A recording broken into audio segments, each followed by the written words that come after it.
দর্শক, নির্বাচন পরবর্তী সহিংসতায় এখনকার কি অবস্থা বাগেরহাট, নাটোর এবং মুন্সিগঞ্জে আমরা জানতে চাই। সেখানে আছেন আমাদের সহকর্মীরা। প্রথমে যেতে চাই বাগেরহাটে। সোহান, বাগেরহাটে তো একজন মারা গেছেন, এখন পুলিশ কি বলছে এবং সেখানকার এলাকার অবস্থা কি দেখছেন? নির্বাচন পরবর্তী সহিংসতায় বাগেরহাটে যিনি মারা গেছে তার নাম হচ্ছে ওসমান সর্দার। আমরা ওসমান সর্দারের বাড়িতে গেছিলাম, সেখানে অতিরিক্ত পুলিশ মোতায়েন করা হয়েছে এবং বাগেরহাটের অতিরিক্ত পুলিশ সুপার সদর সার্কেল মোহাম্মদ শামীম হোসেনের সাথে আমাদের সেখানে দেখা হয়েছে।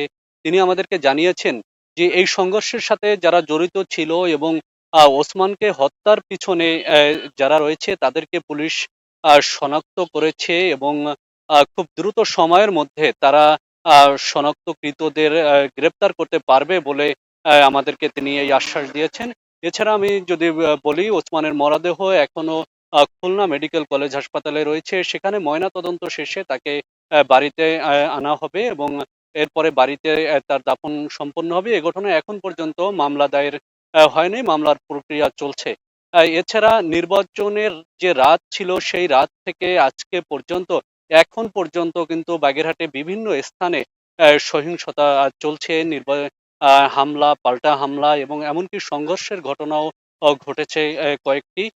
আমরা যদি বলি সব মিলিয়ে পুরো জেলা জুড়ে অন্তত ৩০টি ছোট বড় সংঘর্ষ বা নির্বাচনী সংঘাতের ঘটনা ঘটেছে।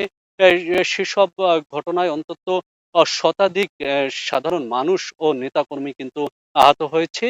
আপনাকে আরেকটি বিষয় জানাতে চাই, বাগেরহাটের যে ৪ আসন মোড়েলগঞ্জ শরণখোলা, সেই আসনেও কিন্তু বেশ কিছু সংঘর্ষের ঘটনা ঘটেছে। সেখানকার যে নির্বাচিত সংসদ সদস্য অধ্যক্ষ আব্দুল আলিম, তিনি সংবাদ সম্মেলনে দাবি করেছেন যে পরাজিত যে প্রার্থী রয়েছেন সেই প্রার্থীর সমর্থকরা কিন্তু বিজিত প্রার্থীর সমর্থকদের দোকান বা ব্যবসা প্রতিষ্ঠানে তালা দেওয়া থেকে বাড়িতে হামলা সহ হুমকি ধামকি দিচ্ছে, এমন অভিযোগ কিন্তু সংবাদ সম্মেলনে করেছিল। এছাড়া পুরো জেলা জুড়ে তো বলেছি যে সংঘর্ষের খবর পাওয়া যাচ্ছে।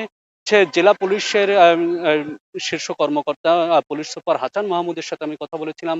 তিনি আমাদেরকে জানিয়েছে যে নির্বাচন পরবর্তী আইন শৃঙ্খলা পরিস্থিতি স্বাভাবিক রাখতে তারা মাঠে যেমন টহল জোরদার করেছে, তেমনি নেতাকর্মীদের সাথেও কথা বলছে। বাগেরহাট থেকে এই ছিল আমার কাছে নির্বাচন পরবর্তী সহিংসতার সর্বশেষ খবর।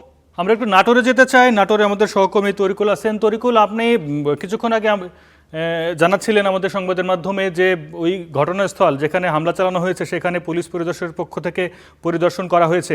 পুলিশ সেখানে গিয়ে কি আলামত পেলেন এবং পরবর্তীতে ব্যবস্থা নেওয়ার জন্য কি কি পদক্ষেপ নেবেন বলে আপনি জানতে পেরেছেন?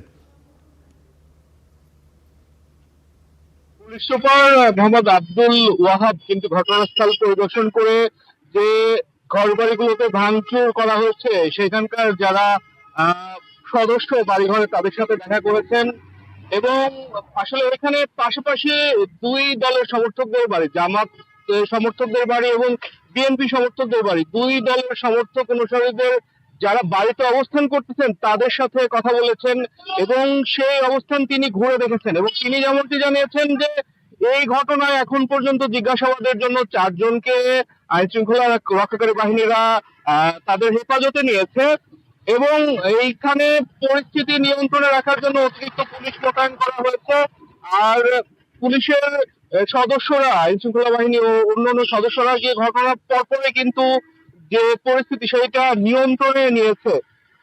এছাড়া আমরা স্থানীয়দের সাথে কথা বলেছি, তারা কিন্তু জানিয়েছে যে এই ঘটনায় জামাত বিএনপির সমর্থকদের সংঘর্ষের ঘটনা কিন্তু ৮ থেকে ১০ জন আহত হয়েছেন এবং ৭ থেকে ৮টি বাড়িঘর ভাঙচুর হয়েছেন এবং যেভাবে ভাঙচুর করা হয়েছে আসলে একদম তছনছ করে দেওয়ার মতো অবস্থা, সেটা আমরা প্রত্যক্ষ করেছি এবং স্থানীয়রাও কিন্তু তেমনটি জানিয়েছেন। ধারালো অস্ত্র নিয়ে সেই হামলা চালানো হয়েছে, সেই সময় কিন্তু কয়েক রাউন্ড গুলি করার কথাও কিন্তু জানিয়েছে স্থানীয় প্রত্যক্ষদর্শীরা।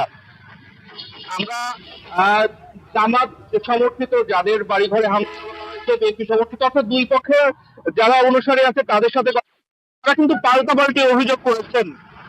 এক পক্ষ জি পাল্টাপাল্টি অভিযোগ করেছেন তাদের একে অপরের বিরুদ্ধে।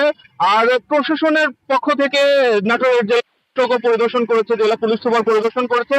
বর্তমানে নাটোরের বড়াইগ্রামে যে ধানাইদহ এলাকার আইন শৃঙ্খলা পরিস্থিতি স্বাভাবিক আছে, এবং অন্যান্য জায়গায় যদি কোনো সমস্যা বা কোনো এরকম বিশৃঙ্খলা বা অপ্রত্যাশিত অনাকাঙ্ক্ষিত ঘটনা ঘটে, খুব দ্রুত আইন শৃঙ্খলা পরিস্থিতি নিয়ন্ত্রণে জেলা পুলিশের থেকে ব্যবস্থা নেওয়া হবে, এমনটি জানিয়েছেন জেলা পুলিশ সুপার মোহাম্মদ আব্দুল ওয়াহাব। তো এই ছিল এখন পর্যন্ত আমার কাছে সব।